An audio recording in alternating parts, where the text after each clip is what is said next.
Welcome back, friends. My name is Shayda Campbell, and this is video 3 in our 4-part series, Joyful Watercolor, Finding Your Artistic Style.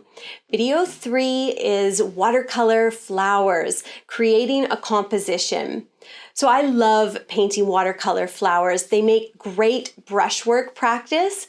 Those fluid movements of the brush are perfect for painting organic shapes like flowers and leaves. So that's what we'll start with. We'll practice our leaves and our petals, and then I'm going to show you how to paint some of my favorite flowers. And from there, we'll actually work on a larger composition. Nothing too big or scary. We're working in this cute little Strathmore sketchbook, but we are going to create a finished floral piece. So let's get into it. For supplies today, I am working in this little sketchbook from Strathmore. This is a wonderful watercolor sketch pad. I really like the size of it. It's just not too big. It's not intimidating to do a small piece. It's 140-pound cold-pressed watercolor paper, so that's pretty standard, and it's going to accept all that nice wet media that we might throw at it. I use it for illustrations as well, and it's nice because you can layer watercolor and illustration. I did these little dog watercolors, but sometimes I just like sketching on it. You can also use gouache in this sketch pad. So anywho, get yourself some watercolor paper. We're using the little Aquafine travel set. I really like pan or disc watercolors. They're very approachable and easy to mix. I've got 2 glasses of clean water, and then I've got my whole brush jar here. When painting florals, I use my round brushes quite often, but today we're going to practice with a bunch of different brushes. So grab those flat wash brushes if you have some. Grab your little angle shaders. We're just going to try some different brush strokes here as we practice our leaves. Grab your larger round brushes, or if you have an oval wash brush or a mop brush, why not give them a try? Leaves and petals, they can really just be mark making, you know? And I think when you free yourself up and stop thinking about painting a good flower and think about just doing some brush strokes that might lead to leaves and organic shapes like petals, it really gives you a lot more freedom. And these are my round brushes. I've got a number 8, 4, and a 2, and I will do a lot of my florals with those. But like I said, we'll experiment as well. Okay, we're going to start by mixing up some greens and practicing leaves. So we're going to wet our brush. I'm using the number 8 for this, nice large brush for mixing. And I am wetting that cake of paint, and you can see the pigment, it really starts to come to life. And then I can pick it up and move it over to the palette where I can mix in more water, or I can mix another color into it. I'm using Hooker's Green and Sap Green here to get started. And you can see one's quite dark and the other is a little warmer and more vibrant. That's the Hooker's Green on the bottom, and the Sap Green I'm mixing just above it. I can mix in extra water if I like, but I also like to rinse my brush and pick up a little bit of red. And the reason I like to mix red into my green is that it is opposite on the color wheel. So it kind of cancels it. It kind of deadens the green a little, and it can give you a really beautiful, very earthy looking green, a little bit muddy, and I like that. So play around with mixing a bit on your palette. That's what the little palette is there for. That's why this travel set is so great. And I think that's good for now. Let's take our number 8 long round brush and we're going to paint some leaves. And as we do, we're going to focus on using the belly of the brush, that larger part, and the very fine point or tip of our brush. So for these leaves, I tend to add extra pressure and run the belly of the brush across the page once or twice, and that gives me the leaf shape. Then I come back with the tip of the brush and I add a little delicate stem, or I refine the shape of the leaf ever so slightly. Let's do another leaf together with the smaller number 4 round brush, and I'm going to pick up this lighter green. Still following this formula of painting leaves by running the belly of the brush across the page, I'm going to try to paint leaves in a single brush stroke. So just add that bit of pressure and just stick with whatever leaf shape emerges. If you want to change the shape ever so slightly, use the tip of the brush to refine and to add the little stems and branches. And then next up, I don't know, let's use the same brush and we might paint leaves in 2 brush strokes. This is fun because you can kind of create an end of the leaf that isn't quite even. It's a little uneven and very natural looking. And then we'll go on and we'll create a larger leaf shape, but still following that formula of pull the belly of the brush across the paper and use the tip of the brush to add the stems and branches and to refine the shape of the leaves ever so slightly. Once you paint something, you kind of want to leave it alone. Don't go back over it again and again. When we go over and over our watercolors, we tend to lose all those wonderful variations in the opacity and transparency. The paint is always in the process of sort of settling into the paper, and if you disrupt it, it's going to look very flat. Next up, I'm grabbing the angle shader, and we'll try painting some leaves with this one. This isn't one that I would typically reach for leaves. That's just me, but I know other artists would. So try it out. See if it's the brush for you. One thing the angle shader is great for is those precise thin lines. So I'm trying some long, thin leaves, and I like the way that looks. I'm also going to try my oval wash brush. This is a little bit of a larger brush. We'll add some extra water to the paint. I'm also adding a little red into my green. Red, of course, is across from green on the color wheel. So it will give it a muddy look, which I tend to like. I think it gives it a sort of natural, almost dead green look. And if you want a more subtle green, mixing a touch of red in is very helpful.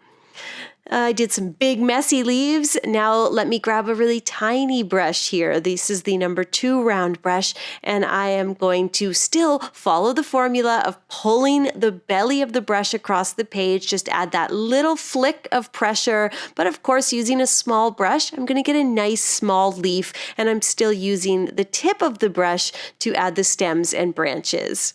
This is your chance to play and practice. So take the pressure off. You don't need to get it right. You don't need to do a good job, good in air quotes.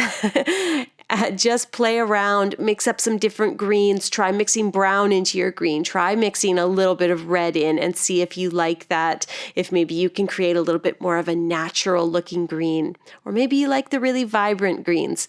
These are the choices that you're going to be making and that you can be thinking about as you work through this practice. All right, we've experimented with lots of our brushes. At this point, I want to move into just practicing flowers and leaves. And for that, I've grabbed a smaller round brush. This is the number 4, and I've mixed up a single color, the dark ultramarine blue, but you can use any color you like. And I'm beginning this next page in my sketchbook by kind of honing in on some of the leaves that I painted that I really liked.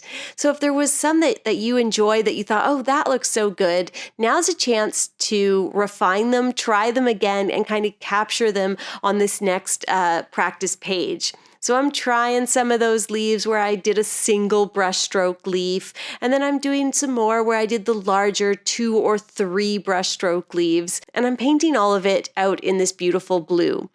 So just warm up here and paint some of the leaves that you were confident with, that you really liked the look of. And I am just working across the top of the page because once you've gotten comfortable with the brush and with the leaves, we're going to move into practicing our flowers, starting with petals. And petal shapes, well, they're a whole lot like leaves. We're using the belly of the brush and we're just running it across the page in 1 or 2 fluid movements. And then we just leave it alone. As I said, the paint is going to settle into the paper as it wants to, and that's how you get those wonderful variations in opacity. And so don't go back over and over your watercolor brush strokes. Just leave them alone. If you need to refine them or change them slightly, that's fine, but you kind of want to have the confidence to step away. I know that can be hard, but that's why we're doing these practice exercises. So I'm practicing all kinds of different petal shapes, just like we did with the leaves. leaves, try long petals and short petals. Try pulling the brush towards your body and then pushing it away. It's totally up to you how you practice. Some of my petals are kind of going in a circle, almost making up a flower shape, and I think that's just a natural thing to do, and that's totally fine. That means you're getting into the habit of painting a flower, and if you know my YouTube channel, we paint a lot of flowers over there, and the reason I love to do that is because they make wonderful beginner practice pieces. Nobody's going to say that flower looks bad. They're very easily recognizable, and they're a lot of fun to paint and to kind of make up as you go along. Cool, that was some great practice. Now I want to show you how to paint 4 different flowers, and we're going to go through each one step by step. I'm using the number 4 round brush for all of them, and I'm also going to paint them using the dark ultramarine blue. Painting in a single color will help you to focus on the form, the brush stroke, and you're not worrying about color mixing or creating a color palette. So grab some paint in your brush. You want to have lots of paint in the belly of the brush because we're going to paint this simple flower 1 petal at a time. You drag the brush across the page once or twice, create that petal shape, and then we go around in a circle, adding another petal and another. I like to do 4 or 5 to complete the circle, and you can always use the tip of the brush to change up the shape of the petal ever so slightly and to make sure they all sort of meet towards the center. Next, we'll paint the same flower, but it's going to be on a bit more of an angle. So I start with a long, shallow petal, just a sort of horizontal brush stroke, and then I add 3 more petals. Again, just use 1 or 2 brush strokes and refine them slightly if you need to. And that's a really simple way to create like a large open flower, kind of like a poppy. You'll use the tip of your brush, the thin tip of the brush, to add some delicate stems, and then again, run that belly of the brush across the page to give these flowers a couple leaves. Our next loose floral shape is really fun. You're going to start with a very watery version of that ultramarine. Just mix lots of water in, and then you're using your round brush to paint these small oval shapes. So you're making little oval brush marks on the page, and they kind of cluster together, some of them touching, some of them singular. I'm painting in a cone shape, very sort of small and pointed towards the top, a little wider at the bottom, and I find my brush strokes get a little wider towards the bottom of the cone as well. As that begins to dry, we'll mix a darker ultramarine, so a little less water in our blue, and then we come back here with our small brush, and using just the tip of the brush, we add these tiny little lines to indicate branches, and they'll blend and bleed beautifully into the lighter areas. You can add some more small oval brush strokes if you need to, and that flower comes together really beautifully and easily. Then let's move back to our first flower. Now that it's had a chance to dry, we can use a wet on dry technique and that dark concentrated ultramarine and just add a little bit of dotting at the center of the flower to indicate the stamen. You might add a little stripe or 2, a line or 2 on the leaves, and that one is complete. And then, of course, we continue on with our dark blue, and we'll add some beautifully high contrast leaves to the second flower. Let me grab a little bit more of that dark paint because we're starting our third flower. Now this one is kind of like a rose. These are very loose florals, but I begin with the stamen at center. I do some loose dots in a circle, then some tiny curving lines surrounding those dots. Then we rinse our brush out, and with a very watery light blue, we come back and we start surrounding that center area with these larger curving brush strokes. We move outward and outward, allowing the paint to get a little lighter, forming the shape of a circle, and hopefully it somewhat looks like a rose. We can also start from the outside with the lighter paint, kind of make a messy spiral, and form that circular shape with the very light ultramarine, and then we can add the darker pigment afterwards. So if there's one way that you feel kind of would work better for you, give it a try. We'll take a darker blue and we'll make some leaf shapes. If you paint two roses, it's nice to put the leaves kind of where they meet, sort of tucked in the corner here. And then now that the flowers have started to dry, we can come back and add some more detail. So we kind of do that stamen all over again, the dots, the broken curving lines. And if that is a little bit wet, great. If you're doing a wet on dry and it's quite precise, that's also totally fine. All right, let's paint one last flower together. I am using my number 4 round brush here, and we're going to paint these tiny little 4 and 5 petal flowers. It's sort of one flick of the brush per petal. If you want to make a flower that looks like it's angled, just do a bottom petal that's basically one horizontal sort of brush stroke, like the last couple you saw me do there. We can also do some little heart shapes and V shapes to show tiny buds or flowers on an angle. You really can get quite loose and messy with these ones, and just paint a big cluster of them. They look nice all, kind of sitting together like a school of fish. Then we take a little more paint in our brush, and just using the end of the brush now, that delicate tip, we're going to join them together with thin little stems and branches. And just like the little petals, you can kind of do a little flick of the brush, add a tiny little bit more pressure, and create some pretty little leaf shapes. Once you're happy with that cluster of flowers and leaves, we're going to take a little bit of the dark blue just on the tip of our brush and put a little bit of dotting at the center of some of those flowers. Remember, if you add a little less water to the paint, that will darken it. Adding more water will give you a lighter blue. But you can always cheat and add a little bit of black if you need to. And that's it. Those are our 4 simple, loose watercolor florals.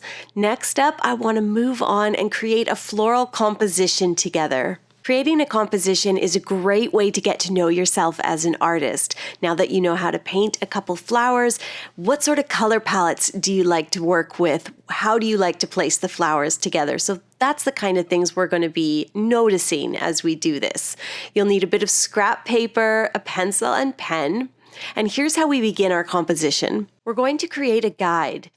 Now I'm going to draw a circle everywhere I want a flower to sit, and a large circle means a large flower, and a small circle will be for a smaller flower. I'll even place lines to show where I want kind of longer flowers, like a lupin or a sprig of lavender. Once my flowers are in place, I will add some stems and leaves. I like to tuck leaves sort of where all the flowers meet. And then that is my general guide all set up. That's step 1 done. We're on our way to creating a beautiful floral composition, and step 2 is to refine our guide. So we've got these circles and lines in place. Now we need to start thinking about what kind of flowers we're going to paint. And for me, I'm just doing these large, open, sort of poppy-like flowers with 4 or 5 petals. So those are fairly straightforward. I might place a rose or another poppy here at center. Maybe I'll make these little ones, tiny rosebuds. Then I like to go over my guide in pen. This is just a way of further refining your sketch or your design before you take it to the good watercolor paper. I know for a lot of us, putting paintbrush to paper can be really scary. We don't want to mess up, or we don't want to waste our beautiful supplies. But setting up a guide beforehand, kind of doing the prep work, that can make starting the painting process a lot less scary. Now that we're happy with our illustration, let's mix up a bit of paint and get to painting. So I've got ultramarine on the palette here, but I'm mixing mauve and cobalt with a little bit of white to give me this beautiful light periwinkle color. I mix lots of water in there. I also want pink flowers, so I'm mixing peach pink with a bit of rose. I try to rinse my brush between picking up each pigment. And I'm also going to grab a little bit of white and mix that in. I like to mix whites into my watercolors. Some artists prefer to simply lighten their colors using only water, and other artists prefer to use white. So the choice is yours. You're the artist. You make the rules of your own work. And then I will mix a little bit of white and yellow ochre together to give me a buttery, warm yellow. Let's get started with that. I've picked up the yellow in my number 4 round brush, and then I'm going to paint that simple poppy or 4-petal flower, and I do that by running the belly of the brush across the paper to create these organic fluid petal shapes. You could do 4 or 5 petals. Don't worry if you've got a really thin one, they do not all have to be even. Let's try another. I just mixed a bit of that peach pink into my yellow ochre to give me a peachy color, and I paint the first 3 petals, and then I'm painting 2 more, but they're a bit shorter, and that helps with the concave look of that flower. I want these petals to be a little weird, a little wonky. They shouldn't be too smooth or round, and that will keep them from looking too cartoon-like. So don't worry if they're uneven or if one is really small because, you messed up. That is fine. I'm grabbing a bit of the green in my brush, and we're going to add some stems. Remember, you have your guide sitting right there as your reference. Not that it needs to be exact, but it's just there to help you remember where you want the flowers to sit. You can just look at it for reference. You're certainly welcome to trace it onto the paper, but I find with watercolors, it's nice to just paint freely. And that's what loose watercolors, I think, are all about. If you liked those blue roses that we painted, let's try some in pink. I'm going to take a very concentrated rose color, and we're going to do the dotting and curved lines at center. Then I'm picking up some lighter pink. So this is pink mixed with more water and or a bit of white. And we're just going around creating a circular form, kind of like a broken spiral with some negative space, with a little bit of paper sort of showing through. So these, of course, they looked nice in blue, but they look very pretty in pink. Remember to lighten your watercolors. It's up to you whether you'd like to use white or water, or both, which is what I do. And from here, friends, I am going to add some more leaves. Again, I'm just following my reference material, but I'm not sticking to it. If you realize, oh, I kind of made the roses a little bigger than in my drawing, that's fine. That is just there to serve you. It doesn't have to be exact. You're just using it as a guide. I'm actually just going to add a little bit of darker pink to the center of my roses. Again, just doing little dots and curving lines to give me that look of those layers and layers of petals. And then I might want to take a second. Let's look at our guide. I've got the 2 large flowers. The roses did get a little bit bigger than the illustration, but that's fine. I do still want to add those long, tall flowers, kind of like lilacs or lupins. I need to add this 3rd poppy over here, so I'm going to do that. And I'm thinking I might actually need a 4th poppy or 4-petal flower, whatever these are. And I hope you can see from my example that I'm not following the guide exactly, but it has been quite helpful. And remember, this is all practice. That's what I love about sketchbooks. It feels like a little artistic journal where the work you do, you can close the cover and it's just there for you to look back on, to see your journey as an artist.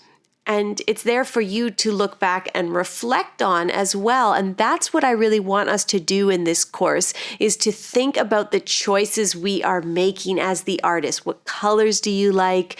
What designs do you like?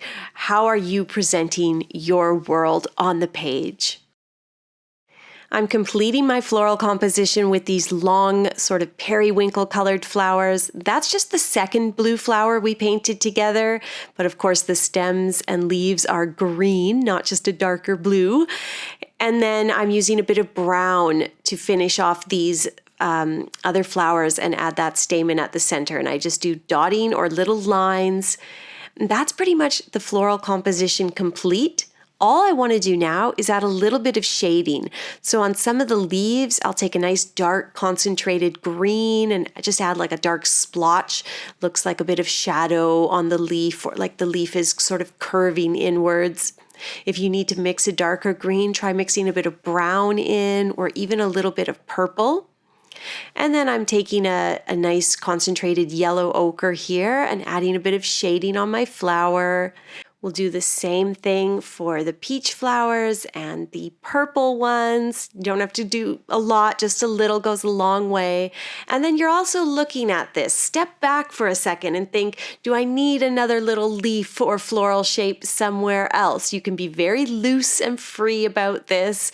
Try looking at your composition in a mirror. That will trick your brain into seeing it with fresh eyes, and you might realize there's a spot that looks a little empty, or the balance isn't as good as you would like it to be.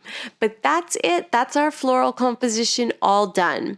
At this point, take some time to think about the colors you used. If you followed along with mine, great, but maybe you're drawn more to the purples or yellows.